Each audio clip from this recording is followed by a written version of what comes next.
ಮೈಸೂರಿನ ಗದ್ದಲದಿಂದ ಸ್ವಲ್ಪ ದೂರ, ನಗರದ ಜಂಜಾಟ, ವಾಹನಗಳ ಸದ್ದು, ಕಾಂಕ್ರೀಟ್ ಕಟ್ಟಡಗಳ ನಡುವೆ ಬದುಕುವ ನಮಗೆ ಒಂದೊಮ್ಮೆ ಹಾಗೆ ಸುಮ್ಮನೆ ಒಂದು ಹಳ್ಳಿಯ ದಾರಿಯಲ್ಲಿ ನಡೆದು ಹೋಗಬೇಕು ಎನಿಸುತ್ತದೆ. ಅಂತಹದ್ದೇ ಒಂದು ದಾರಿಯಲ್ಲಿ ನಾನು ಸಾಗುತ್ತಿದ್ದೆ.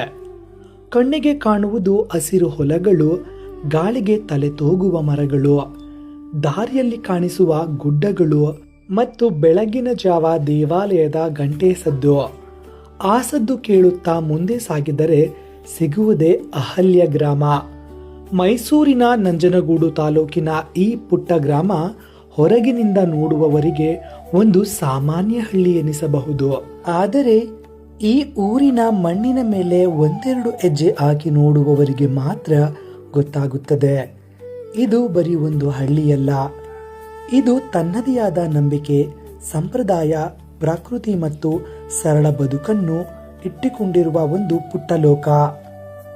ಬೆಳಗಿನ ಸಮಯದಲ್ಲಿ ಅಹಲ್ಯ ಗ್ರಾಮದೊಳಗೆ ಕಾಲಿಟ್ಟರೆ ಮೊದಲು ನಮ್ಮನ್ನು ಬರಮಾಡಿಕೊಳ್ಳುವುದು ಪ್ರಕೃತಿ. ಹಕ್ಕಿಗಳ ಚಿಲಿಪಿಲಿ, ಹೊಲದ ಕಡೆ ಹೋಗುತ್ತಿರುವ ರೈತರು, ಮನೆಯ ಮುಂದೆ ನೀರು ಹಾಕಿ ರಂಗವಲ್ಲಿ ಬಿಡಿಸುವ ಹೆಂಗಸರು, ದನಕರುಗಳ ಸದ್ದು, ದೂರದಲ್ಲೆಲ್ಲೋ ಕೇಳಿಸುವ ದೇವಾಲಯಗಳ ಗಂಟೆನಾದ, ಇವೆಲ್ಲವೂ ಸೇರಿಕೊಂಡಾಗ ಒಂದು ಹಳ್ಳಿಯ ಬೆಳಗ್ಗೆ ಹೇಗಿರಬೇಕು ಅನ್ನುವುದಕ್ಕೆ ಅಹಲ್ಯ ಗ್ರಾಮವೇ ಒಂದು ಸುಂದರ ಉದಾಹರಣೆಯಂತೆ ಕಾಣಿಸುತ್ತದೆ. ಇಲ್ಲಿನ ಪ್ರಕೃತಿಯ ಸೌಂದರ್ಯದಲ್ಲಿ ಒಂದು ವಿಶೇಷತೆ ಇದೆ.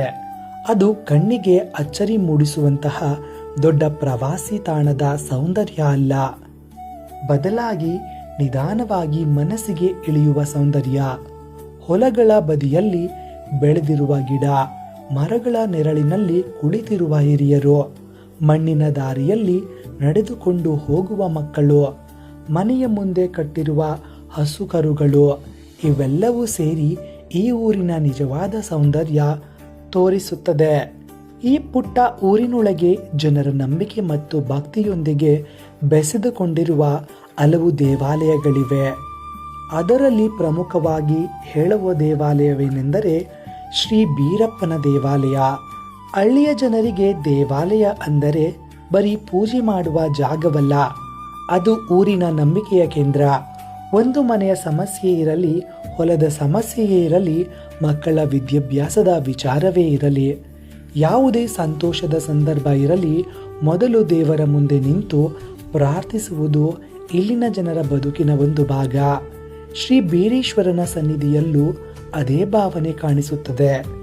ಬೆಳಗ್ಗೆ ದೇವಾಲಯದ ಕಡೆಗೆ ಹೋಗುವ ಭಕ್ತರು ಕೈ ಮುಗಿದು ದೇವರ ದರ್ಶನ ಪಡೆಯುವುದು, ಸ್ವಲ್ಪ ಹೊತ್ತು ಅಲ್ಲೇ ಕುಳಿತು ಮತ್ತೆ ತಮ್ಮ ತಮ್ಮ ಕೆಲಸಕ್ಕೆ ಹೋಗುತ್ತಾರೆ.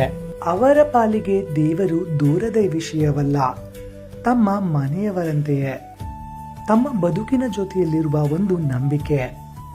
ಇನ್ನೊಂದು ಕಡೆ ಶ್ರೀ ಮಹದೇಶ್ವರ ದೇವಾಲಯ. ಮಹದೇಶ್ವರನ ಮೇಲಿನ ಭಕ್ತಿ ಈ ಭಾಗದ ಗ್ರಾಮೀಣ ಬದುಕಿನ ಬಹಳ ಆಳವಾದ ಬೆರೆತಿರುವುದನ್ನು ಕಾಣಬಹುದು.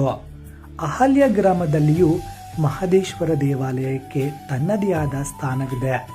ವರ್ಷಕ್ಕೊಮ್ಮೆ ನಡೆಯುವ ಜಾತ್ರೆಯ ಸಮಯದಲ್ಲಿ ಸಾಮಾನ್ಯ ದಿನಗಳಲ್ಲಿ ಶಾಂತವಾಗಿರುವ ಈ ಹಳ್ಳಿ ಒಂದೊಮ್ಮೆ ಹಬ್ಬದ ವಾತಾವರಣಕ್ಕೆ ತಿರುಗುತ್ತದೆ. ಮನೆಯಿಂದ ಮನೆಗೆ ಸಿದ್ಧತೆ, ದೇವಾಲಯದ ಸುತ್ತ ಜನಜಂಗುಳಿ, ದೂರದ ಊರಿನಿಂದ ಬರುವ ಭಕ್ತರು, ಮಕ್ಕಳಿಗೆ ಹೊಸ ಬಟ್ಟೆ, ಹಿರಿಯರಿಗೆ ಸಂಭ್ರಮ. ಹಾಗೆ ಜಾತ್ರೆ ಎಂದರೆ ಇಲ್ಲಿ ಕೇವಲ ಧಾರ್ಮಿಕ ಕಾರ್ಯಕ್ರಮವಲ್ಲ, ಅದು ಊರಿನ ಜನರೆಲ್ಲ ಒಂದಾಗಿ ಸೇರಿದ ದಿನ. ಹಳೆಯ ಪರಿಚಯಗಳು ಮತ್ತೆ ಹೊಸದಾಗುವ ದಿನ, ಒಬ್ಬರ ಮನೆಗೆ ಮತ್ತೊಬ್ಬರು ಹೋಗಿ ಮಾತನಾಡುವ ದಿನ. ಆದರೆ ಜಾತ್ರೆಯಲ್ಲಿ ದೇವರು ಹಬ್ಬ ಮಾತ್ರವಲ್ಲ, ಊರಿನ ಒಗ್ಗಟ್ಟಿನ ಹಬ್ಬ. ಅದೇ ರೀತಿ ಇಲ್ಲಿನ ಶನೀಶ್ವರ ದೇವಾಲಯವು ಭಕ್ತರ ನಂಬಿಕೆಗೆ ಪ್ರಮುಖವಾದ ಸ್ಥಳ. ಶನೀಶ್ವರ ದೇವಾಲಯದ ಮುಂದೆ ಜನರು ತಮ್ಮ ಕಷ್ಟಗಳನ್ನು ಹೇಳಿಕೊಳ್ಳುತ್ತಾರೆ. ಕಷ್ಟ ಬಂದಾಗ ದೇವರನ್ನು ನೆನಪಿಸಿಕೊಳ್ಳುವುದು, ಒಳ್ಳೆಯ ದಿನ ಬಂದಾಗ ದೇವರಿಗೆ ಕೃತಜ್ಞತೆ ಸಲ್ಲಿಸುವುದು, ಈ ನಂಬಿಕೆ ಹಳ್ಳಿಯ ಬದುಕಿನಲ್ಲಿ ಇಂದಿಗೂ ಜೀವಂತವಾಗಿದೆ. ಈ ಊರಿನ ನಿಜವಾದ ವಿಶೇಷತೆ ಏನು ಗೊತ್ತಾ? ಅದು ಇಲ್ಲಿನ ಜನರು. ನಗರದಲ್ಲಿ ಪಕ್ಕದ ಮನೆಯವರ ಹೆಸರು ಗೊತ್ತಿಲ್ಲದ ದಿನಗಳು ಬರುತ್ತವೆ. ಆದರೆ ಹಳ್ಳಿಯಲ್ಲಿ ಪಕ್ಕದ ಮನೆಯವರೇ. ಒಬ್ಬರ ಮನೆಯಲ್ಲಿ ಶುಭ ಕಾರ್ಯ ನಡೆದರೆ ಇಡೀ ಊರು ಸೇರಿಕೊಳ್ಳುತ್ತದೆ. ಯಾರಿಗಾದರೂ ಕಷ್ಟ ಬಂದರೆ ಅವರ ಮನೆಯ ವಿಚಾರ ಅಂತ ಸುಮ್ಮನೆ ಕುಳಿತುಕೊಳ್ಳುವುದಿಲ್ಲ. ನಮ್ಮ ಊರಿನವರ ಕಷ್ಟ ಅಂತ ಮುಂದೆ ಬಂದು ನಿಲ್ಲುತ್ತಾರೆ. ಅದೇ ಹಳ್ಳಿಯ ಬದುಕಿನ ಸೊಬಗು. ಅಹಲ್ಯ ಗ್ರಾಮದ ಜನರ ಜೀವನದಲ್ಲಿ ಇಂದಿಗೂ ಸರಳತೆಗೆ ದೊಡ್ಡ ಸ್ಥಾನವಿದೆ. ಬೆಳಿಗ್ಗೆ ಬೇಗ ಎದ್ದು ಮನೆಯ ಕೆಲಸ ಮುಗಿಸಿ ಹೊಲದ ಕಡೆ ಹೆಜ್ಜೆ ಹಾಕುವ ರೈತ, ಮನೆಯ ಮುಂದೆ ರಂಗೋಲಿ ಬಿಡಿಸುವ ಹೆಂಗಸು, ಶಾಲೆಗೆ ಹೋಗುವ ಮಕ್ಕಳು, ಸಂಜೆ ಕೆಲಸ ಮುಗಿಸಿ ಮರದ ಕೆಳಗೆ ಕುಳಿತು ಊರಿನ ವಿಚಾರ ಮಾತನಾಡುವ ಹಿರಿಯರು. ಇದೆಲ್ಲ ನೋಡಿದಾಗ ಬದುಕು ಅಂದರೆ ದೊಡ್ಡ ದೊಡ್ಡ ವಸ್ತುಗಳ ಹಿಂದೆ ಓಡುವುದಲ್ಲ, ಸಣ್ಣ ಸಣ್ಣ ಸಂತೋಷಗಳನ್ನು ಅನುಭವಿಸುವುದು ಬದುಕೆ ಅನ್ನುವುದು ಅರ್ಥವಾಗುತ್ತದೆ. ಸಂಜೆಯ ಸಮಯದಲ್ಲಿ ಅಹಲ್ಯ ಗ್ರಾಮದ ದಾರಿಯಲ್ಲಿ ನಡೆಯುತ್ತಾ ಹೋದರೆ ಸೂರ್ಯ ನಿಧಾನವಾಗಿ ಪಶ್ಚಿಮಕ್ಕೆ ಜಾರುತ್ತಿರುತ್ತಾನೆ. ಹೊಲಗಳ ಮೇಲೆ ಬೀಳುವ ಆ ಕೆಂಪು ಬೆಳಕು, ಮರಗಳ ನಡುವೆ ಬೀಸುವ ತಂಗಾಳಿ, ಮನೆಗೆ ಮರಳುತ್ತಿರುವ ದನಕರುಗಳು, ದೂರದಲ್ಲಿ ಕೇಳಿಸುವ ದೇವಾಲಯದ ಗಂಟೆ, ಇವೆಲ್ಲ ಸೇರಿಕೊಂಡು ಒಂದು ಕ್ಷಣ ಕಾಲವೇ ನಿಂತು ಹೋದ ಹಾಗೆ ಅನಿಸುತ್ತದೆ. ಅತಿ ದೊಡ್ಡ ದೊಡ್ಡ ಕಟ್ಟಡಗಳಿಲ್ಲ, ಅತಿಯಾದ ಗದ್ದಲವಿಲ್ಲ, ಆದರೆ ಮನಸ್ಸಿಗೆ ನೆಮ್ಮದಿ ಕೊಡುವ ಒಂದು ವಿಚಿತ್ರವಾದ ಶಾಂತಿ ಇದೆ. ಅಹಲ್ಯ ಗ್ರಾಮ ನಮಗೆ ಒಂದು ಮಾತನ್ನು ಹೇಳುತ್ತದೆ: ಪ್ರಕೃತಿಯ ಜೊತೆ ಬದುಕಿದರೆ ಬದುಕು ಸುಂದರವಾಗುತ್ತದೆ. ಜನರ ಜೊತೆ ಬೆರೆತು ಬದುಕಿದರೆ ಸಂಬಂಧಗಳು ಗಟ್ಟಿಯಾಗುತ್ತವೆ.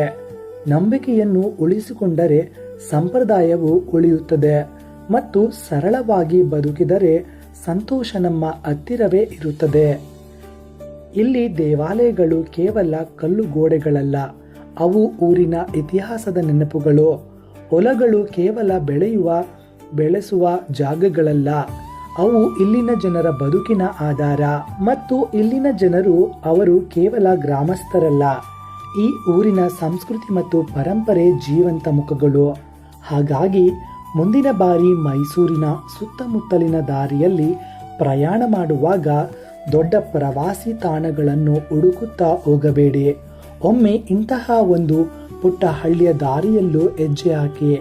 ಬಹುಶಃ ಅಲ್ಲಿ ನಿಮಗೆ ದೊಡ್ಡ ಕಟ್ಟಡಗಳು ಸಿಗದೆ ಇರಬಹುದು, ಆದರೆ ಒಂದು ದೇವಾಲಯದ ಗಂಟೆ ಸಿಗುವುದು, ಒಂದು ರೈತನ ನಗು ಸಿಗುವುದು, ಮಣ್ಣಿನ ಸುವಾಸನೆ ಸಿಗುವುದು, ಮರಗಳ ನೆರಳಿನಲ್ಲಿ ಕುಳಿತಿರುವ ಒಬ್ಬ ಹಿರಿಯರ ಕತೆ ಸಿಗಬಹುದು. ಮತ್ತು ನಮ್ಮ ಮಣ್ಣಿನ ನಿಜವಾದ ಸೊಬಗನ್ನು ಇಲ್ಲಿ ಕಾಣಬಹುದು. ಇಂತಹ ಮಣ್ಣಿನ ಸೊಗಡಿನ ತನ್ನೊಳಗೆ ಇಟ್ಟುಕೊಂಡಿರುವ ಊರು ಅಹಲ್ಯ ಗ್ರಾಮ. ಮರಗಳು ಕೇವಲ ನೆರಳು ಕೊಡುವುದಿಲ್ಲ, ಅವು ಹಳ್ಳಿಯ ನೆನಪುಗಳನ್ನು ಕಾಪಾಡಿಕೊಂಡಿವೆ. ಇದು ಬರೀ ಒಂದು ಊರಿನ ಪರಿಚಯವಲ್ಲ, ಇದು ಪ್ರಕೃತಿ, ಭಕ್ತಿ, ಸಂಪ್ರದಾಯ ಮತ್ತು ಸರಳ ಬದುಕಿನ ಜೊತೆಗೆ ಸಾಗುವ ಒಂದು ಪುಟ್ಟ ಪ್ರಯಾಣ.